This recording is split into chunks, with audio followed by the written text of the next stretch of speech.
want U is die lewende God. Voor U alleen kom buig ons die hoof en ons buig die knie in gehoorsaamheid en in aanbidding. Seën ons byeenkoms en saamwees asseblief. Amen. Goed, dan gaan ons nou ook begin met hierdie pragtige loflied. Hoe is die ding nou af, nee? Ek gaan julle nie vermaak met my sangstem nie.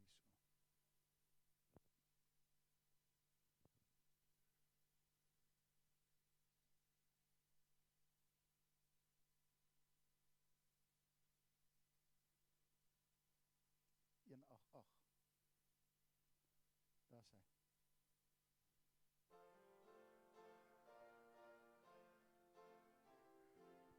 is hy.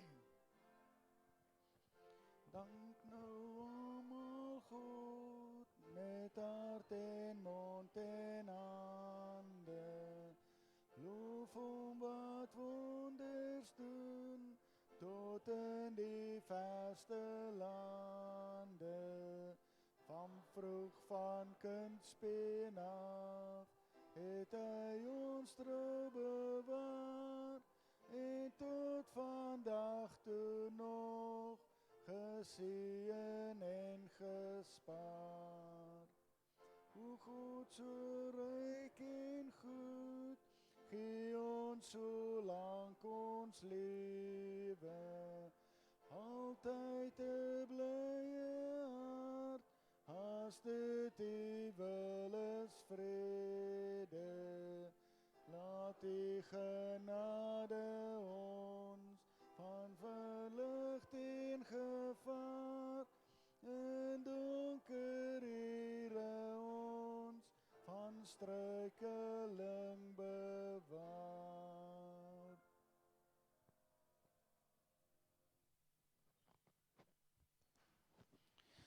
Goed,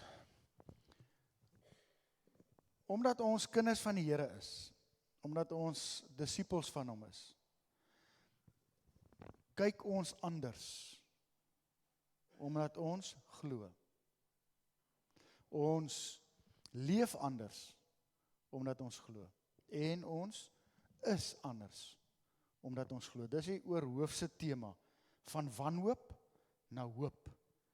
En vanaand gaan ons gesels oor, ek dink iets wat ons almal ken, van toedeure, van deure wat toegemaak het, en hoe God dit hanteer, en wat God daarmee maak. Ek is so dankbaar vir julle twee, jong mense, ek het 'n klip saamgebring, maar dit gaan ons teksgedeelte vervat. So ek gaan nie die Bybel lees nie, kyk gerus hierna, gebruik dit ook as ons teksgedeelte, dis in Daniël 1. Julle kan dit vir ons opsit asseblief.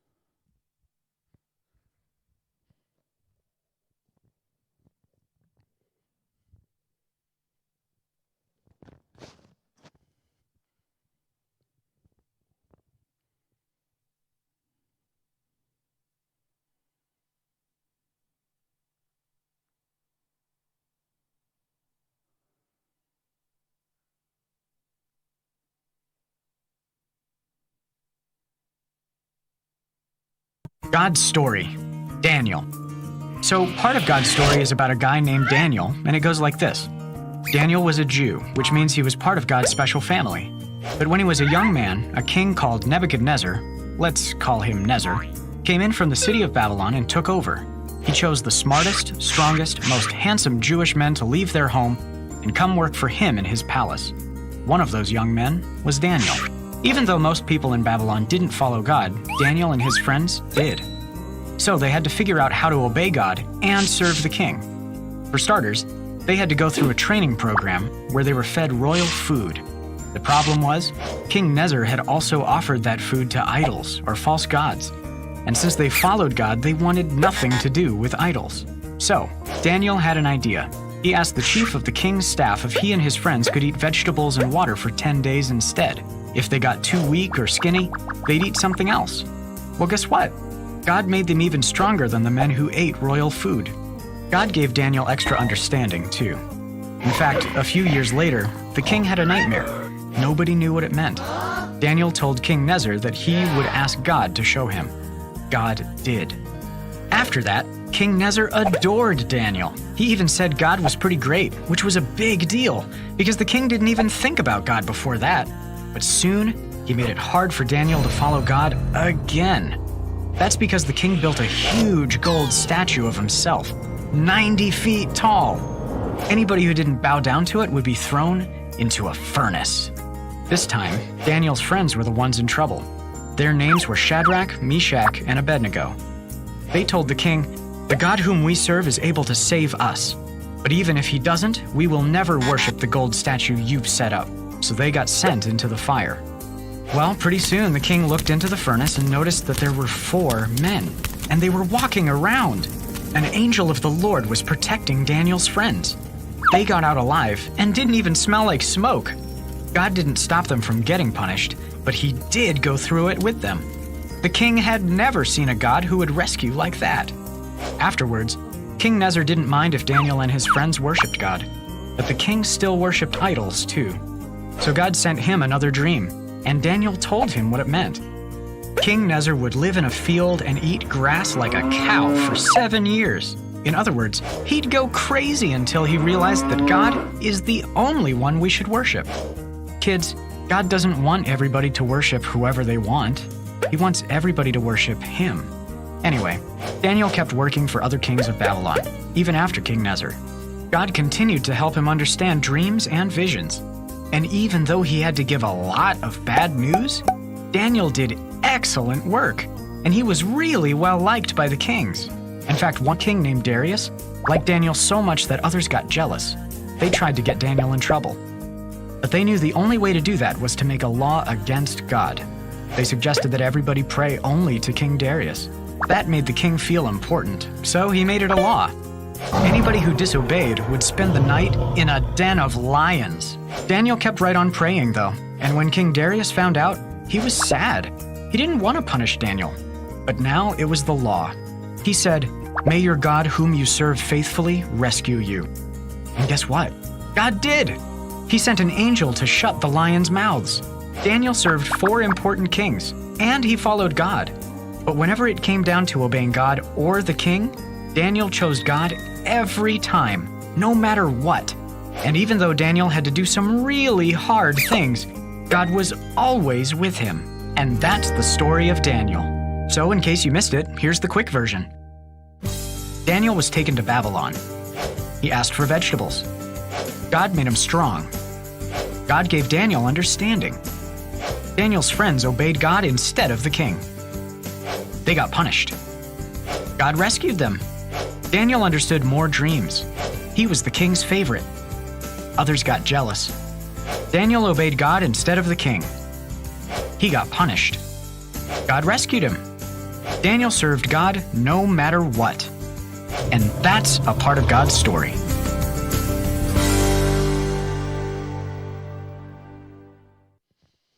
What is the most important lesson you have learned here, my child? To find out what is the will Dit of God and to do it is ons wholeheartedly. teksgedeelte vanaand, ons skriflesing. Kom ons dink so Maria? daar waar ons sit en julle is It welkom om seems met to my be te the will deel. of God that you leave us. Leave Dink me. aan 'n Only keer for a while, Maria. Oh, no, Mother, please don't do that. deur Don't vir send me jou away. toegemaak is. This is where I belong. It's my home, my family. Toe It's dit my deur life. toegemaak is. Deel sommer met my.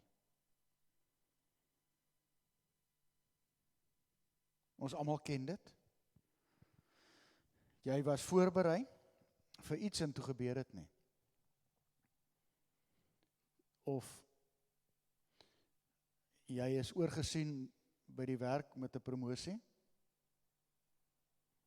Jy het dalk jou werk verloor.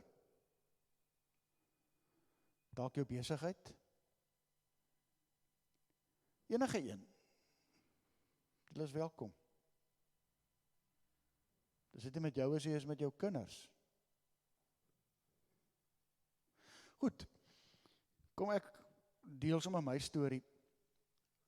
Wanneer 'n deur toe gaan, dan is dit 'n swaar ding. Dis 'n verlies. Dis amper soos iemand wat aan die dood afgestaan is.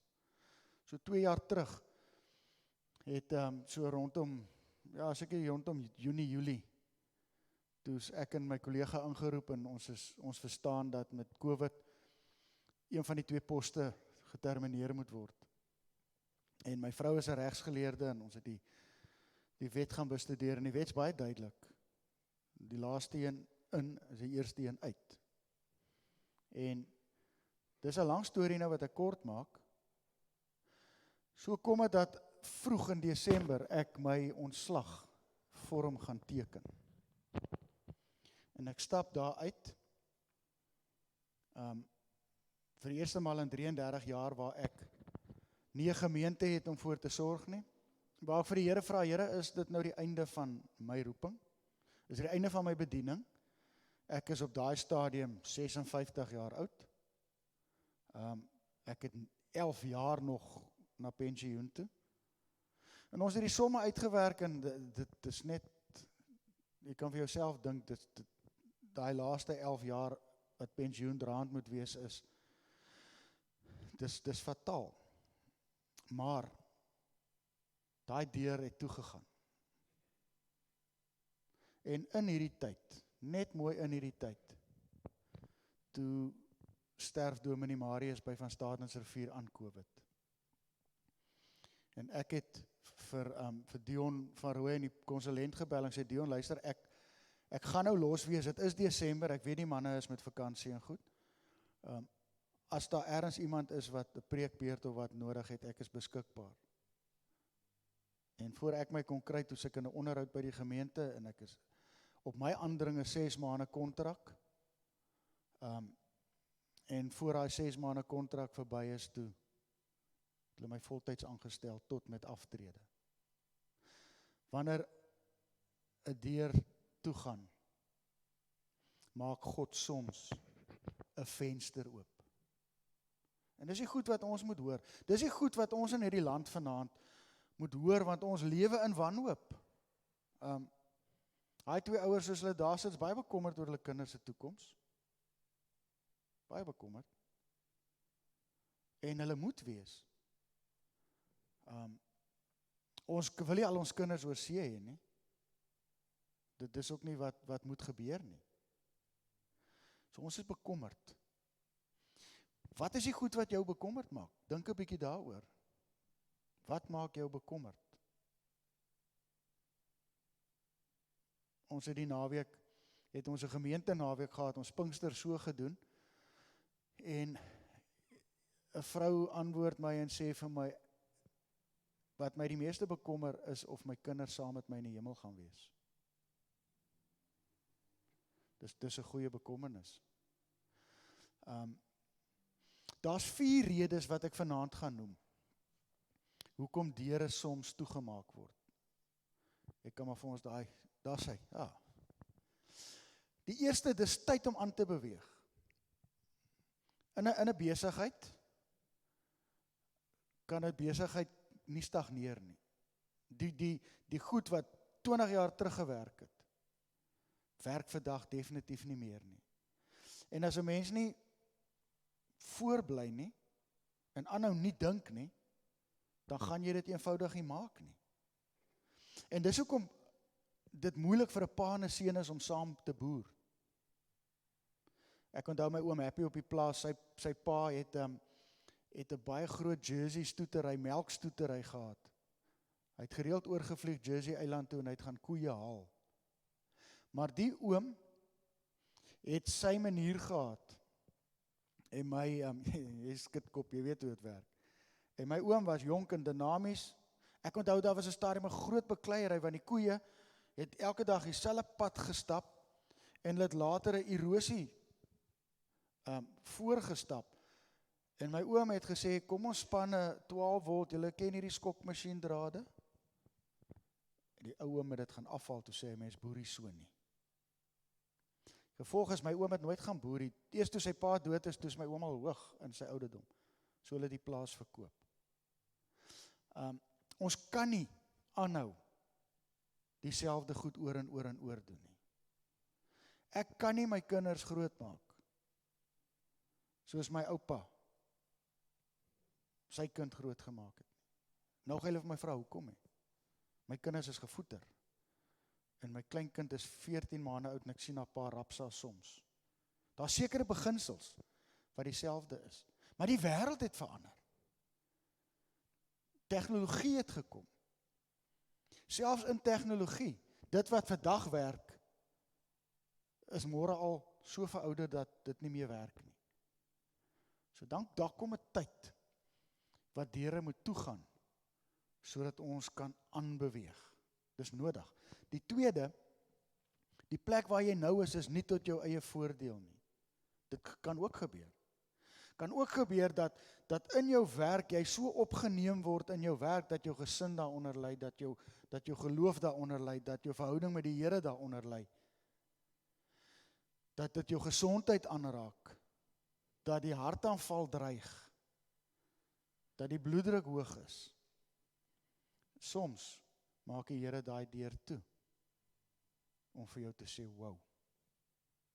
wow, kom terug, en kyk net weer wat vir jou belangrik is. Wat is vir jou belangrik? Die derde, God wil soms jou koers verander. Jy wil die rigting loop en jy loop die rigting vir jare, maar soms sê God, nee, kom. Kom ek wees eerlik, ek sou vandag 11, 12, 13, ek sou vandag amper my 30ste jaar in dispatch predikant gewees het. En ek sou nog steeds ongelooflik gelukkig gewees het. Dit was vir my 'n ongelooflike bedieningstyd. My beroep Sherwood toe, het ek mee geworstel. En ek het met die Here beklei. En gestoei en geroei, maar ek het geweet ek moes kom. Maar dis in hierdie gemeente hier in Sherwood, waar God my koers verander het. Waar God my blootgestel het en gesê het, jy is uit die jeugbediening uit, jy is nie meer jonkie, jy raak nie jonger nie, wat wil ek nou hê moet jy doen? En die Here het my gebring op 'n pad van volgelingskap. As ons aan die Here Jesus gehoorsaam is, dan moet ons lewe soos sy kinders leef.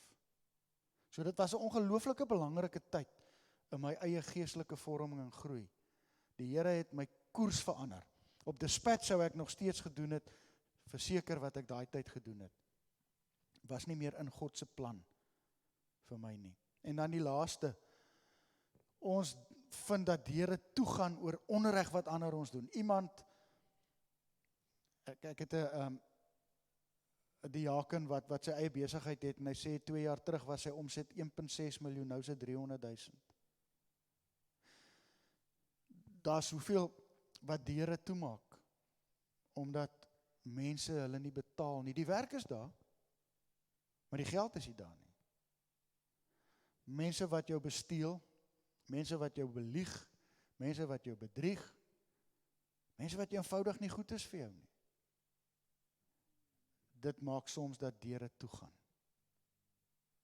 En as ons nou vanaand vir mekaar sê, wanneer dit deur toegaan, dan is dit 'n rouproses.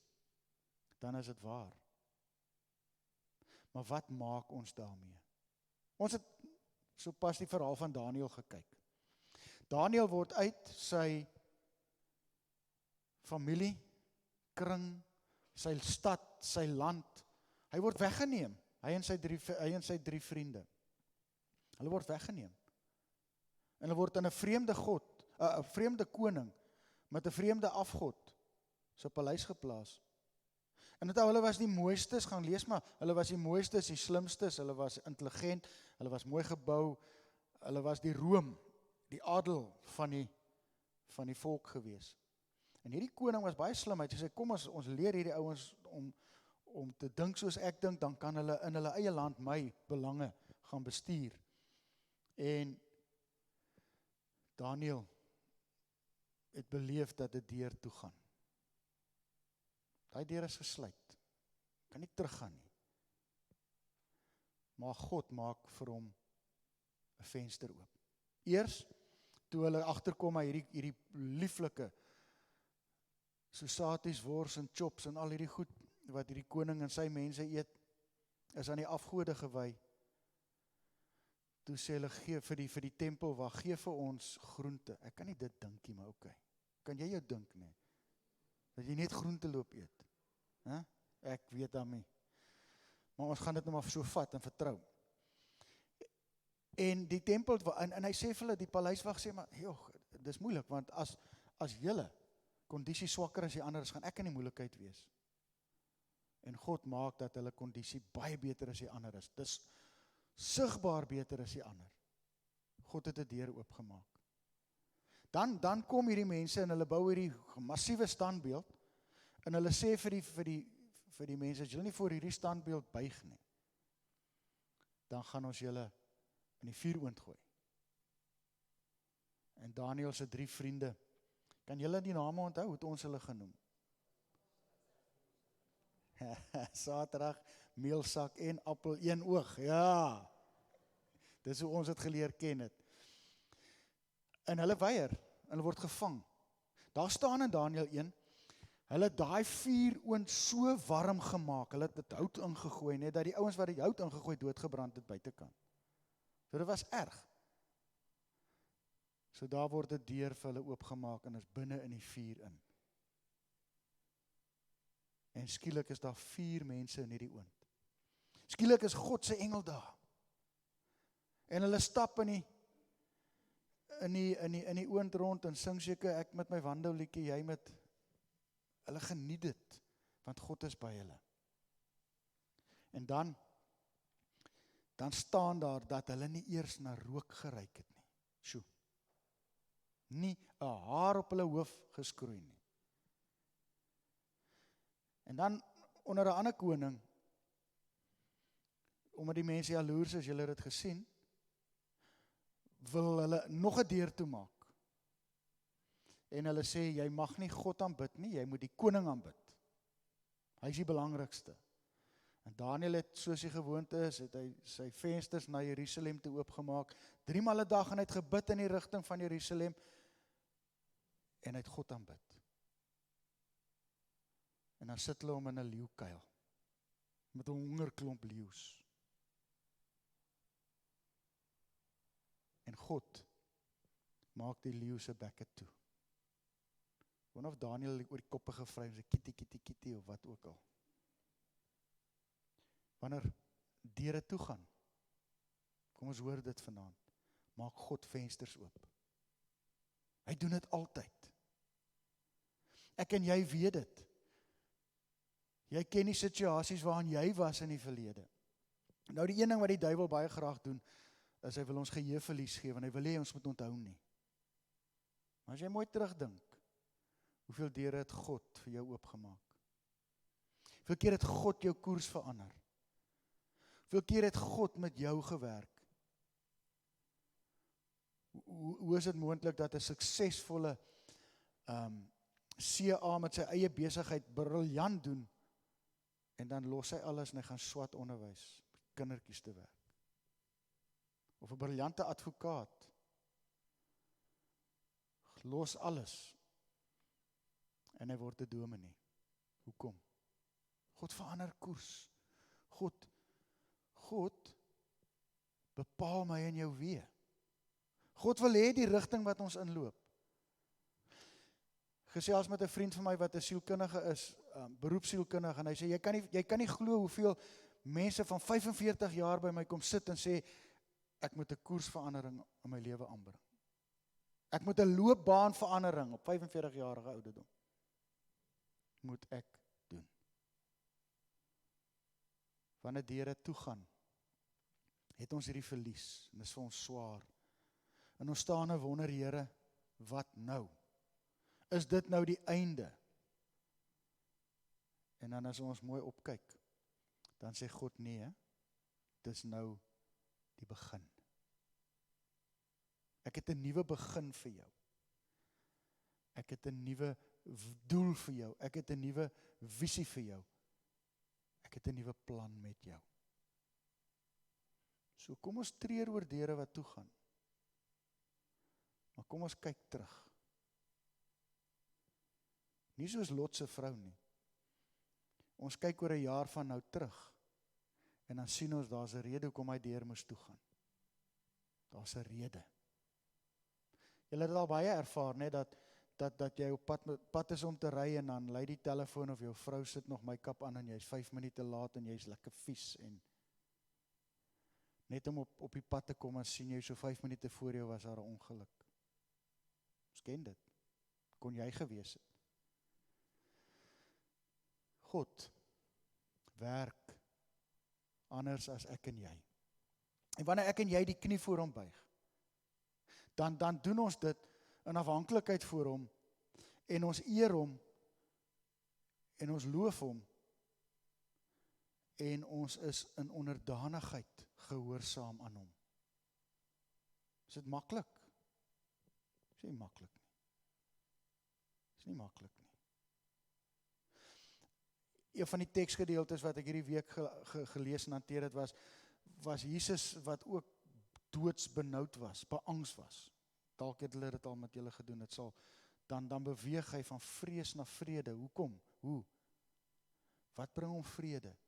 Wat hom vrede gee, is die wete dat hy gehoorsaam is aan sy pa.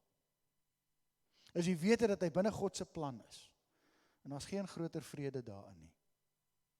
Geen groter vrede om te weet, ek is waar God my wil hê nie. Ek is waar God is. So deure wat toegaan, onthou vanaand net dit. God maak vensters oop. En dan die ander wonderlike ding van die deur, is dat daar's net een deur wat God nie oopmaak nie. En dis wat 'n deur, dink gou bietjie. Openbaring 3 vers 20. Dis die deur na my hart. God breek hom nie oop nie. God staan en klop. En hy sê, as jy oopmaak, sal ek inkom. En ons sal fees vier. Ander kere maak God deure toe. Ander kere maak hy waawye deure oop. Soms maak hy vir ons 'n ruit oop, 'n venster oop. En ons kan die lig sien op die tonnel. Ons wonder soms, hier's nou nie 'n tapisserie hierso nie. Wel, as hy, ja, maar julle weet, julle het mos nou almal tapisserie gedoen, die vrouens. Jy borduur die mooiste prentjie. Hoe lyk jy aan die agterkant?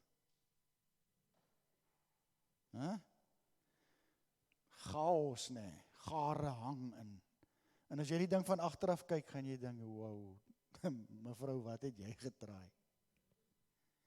Maar as jy hom omdraai, ons sien die lewe baie keer van agteraf.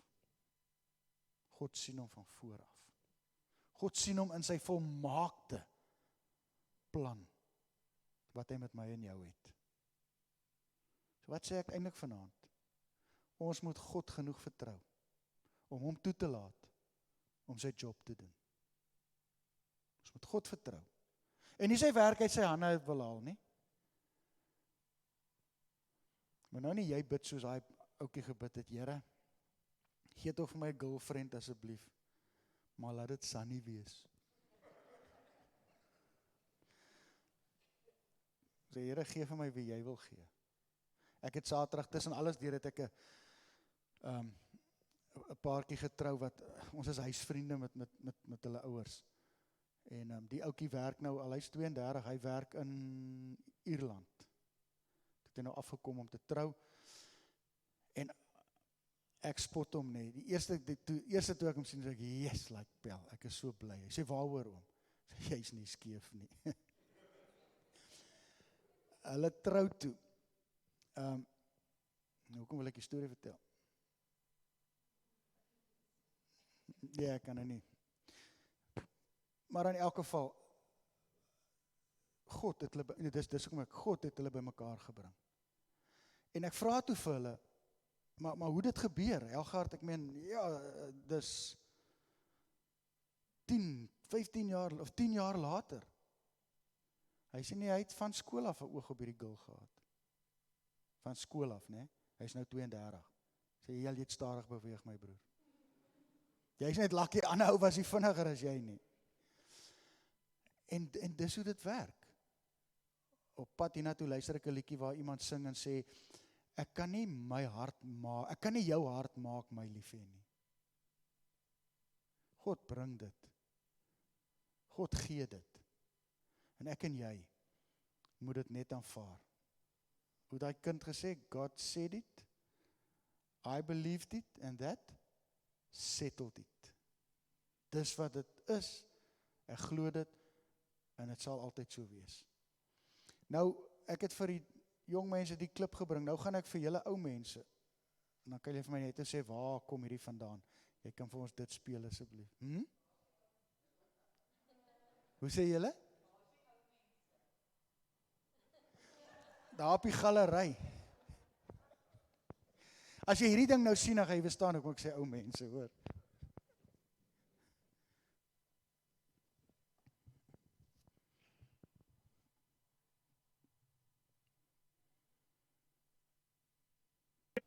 What is the most important lesson you have learned here, my child? To find out what is the will of God and to do it wholeheartedly. Maria? It seems to be the will of God that you leave us.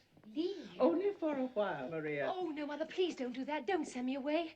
This is where I belong. It's my home, my family. It's my life. But are you truly ready for it? Yes, I am. Perhaps if you go out into the world for a time, knowing what we expect of you, you will have a chance to find out if you can expect it of yourself. I know what you expect, Mother, and I can do it. I promise I can. Maria. Yes, Mother. If it is God's will. There is a family near Salzburg that needs a governess until September. Until September? To take care of 7 children. 7 children? Do you like children, Maria? Well, yes, but 7. I will tell Captain von Trapp to expect you tomorrow. Captain? A retired officer of the Imperial Navy, a fine man and a brave one. His wife died several years ago, leaving him alone with the children. I understand he's had a most difficult time managing to keep a governess there. Why difficult, Reverend Mother?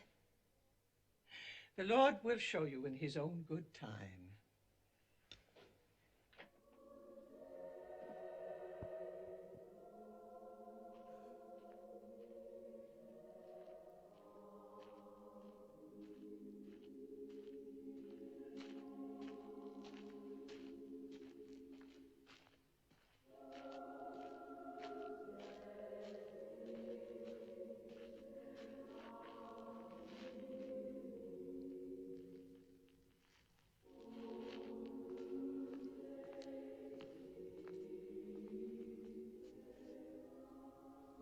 Closes a door. Somewhere he opens a window.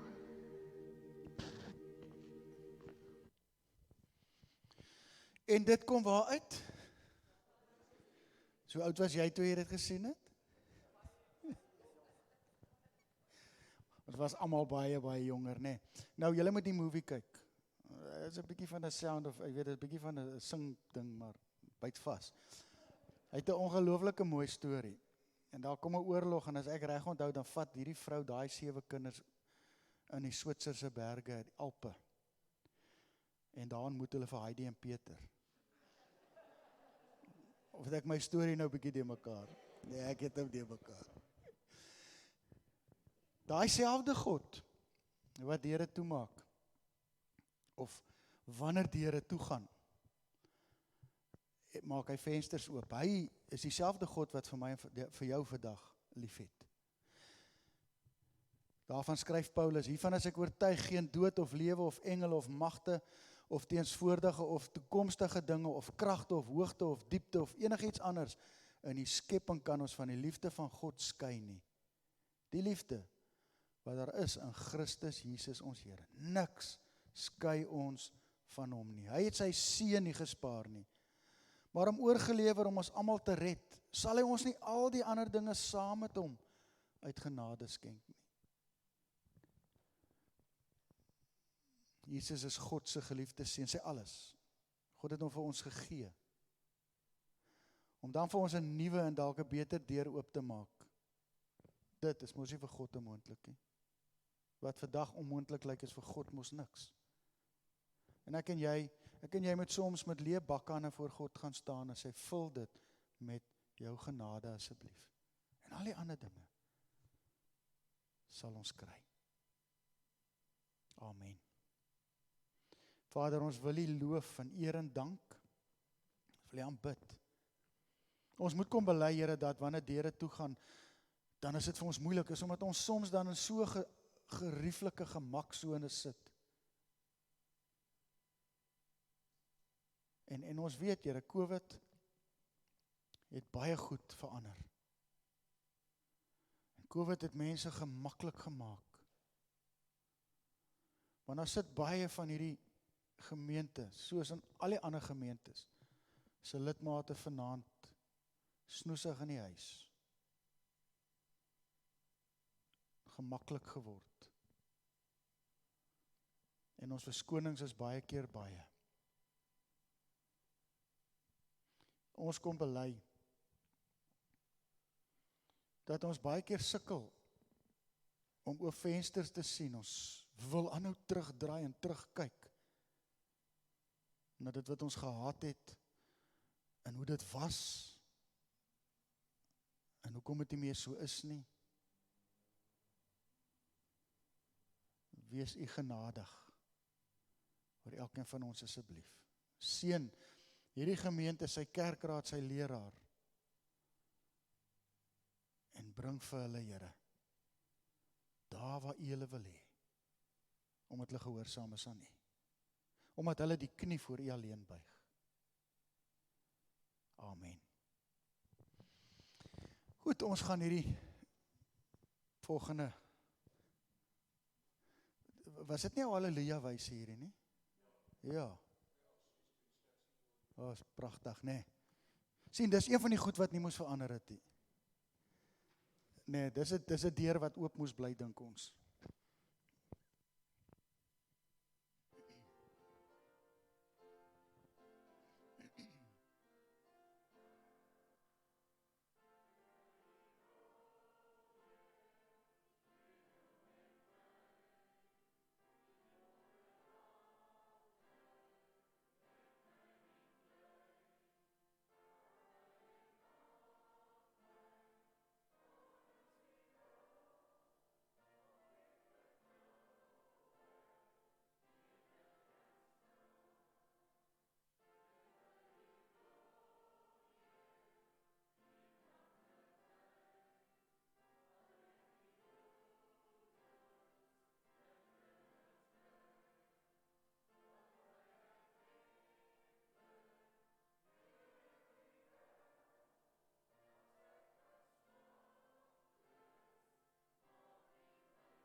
Baie dankie julle, ek wil hom net sê baie dankie vir daai sop. Anita, ek sal môre laat weet of hy potent was of nie, daai bone. En of hy te veel afgewater is. Toe my jongste op universiteit was, toe sit hy in 'n baie gemengde klas en as sy ma bonesop maak, hy het gesorg as hy dit nie afwater nie. Kom ons ontvang die seën van die Here en ons gaan huis toe. Mag nou die genade van ons Here Jesus Christus en mag die liefde van God ons Vader en mag die gemeenskap van sy Gees met julle wees en bly. Amen. Baie dankie julle.